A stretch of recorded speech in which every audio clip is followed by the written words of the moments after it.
So far, we've discussed solving a system of equations, specifically linear equations, which just means two equations that are lines.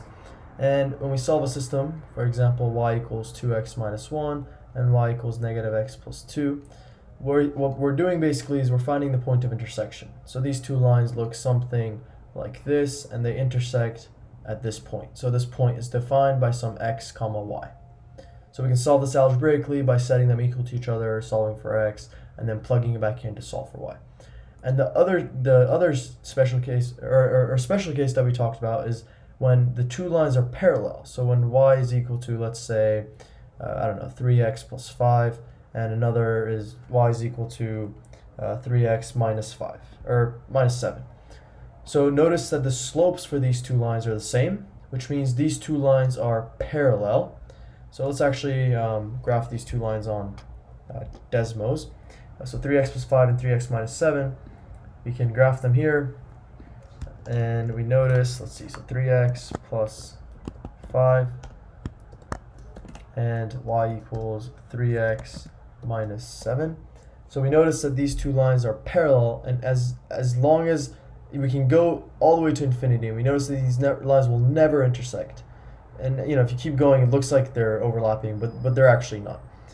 So these two lines will never touch each other, and so that means there's no solution to this system. And we showed that algebraically by setting them equal to each other. So 3x plus 5 equals 3x minus 7.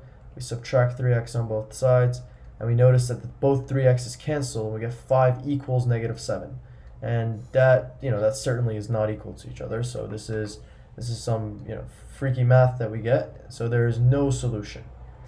Now, the last special case I want to discuss is when there are infinitely many solutions. And what that means is there are as many points as you want you can plug in, and both equations will be satisfied. And so let me show you what that means.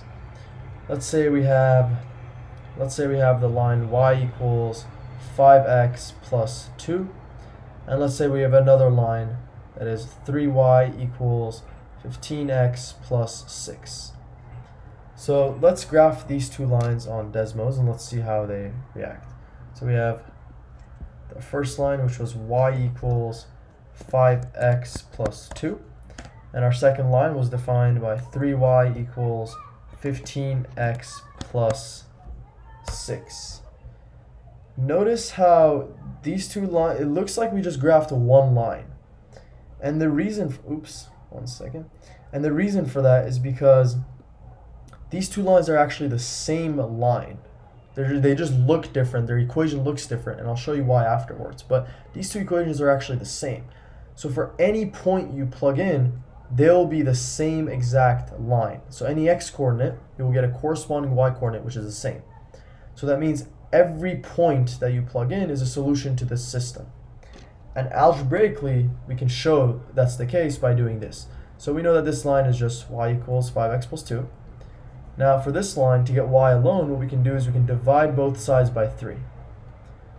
And this goes away, so we're left with y equals 15x over 3, that's 5x, 6 over 3, that's 2, plus 2. Notice these two lines are actually exactly identical lines. So any value, so if I pick a point, 0, 4 for example, it will satisfy both equations.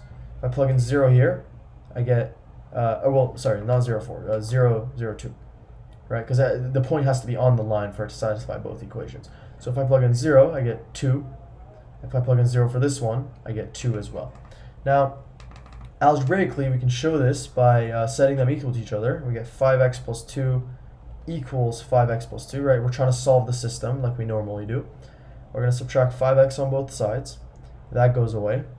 And we're left with 2 is equal to 2. And this is true, right? This is also a little freaky, like this doesn't give us much. But if you get this, then this means there's an infinite amount of solutions. So infinite number of solutions is our answer.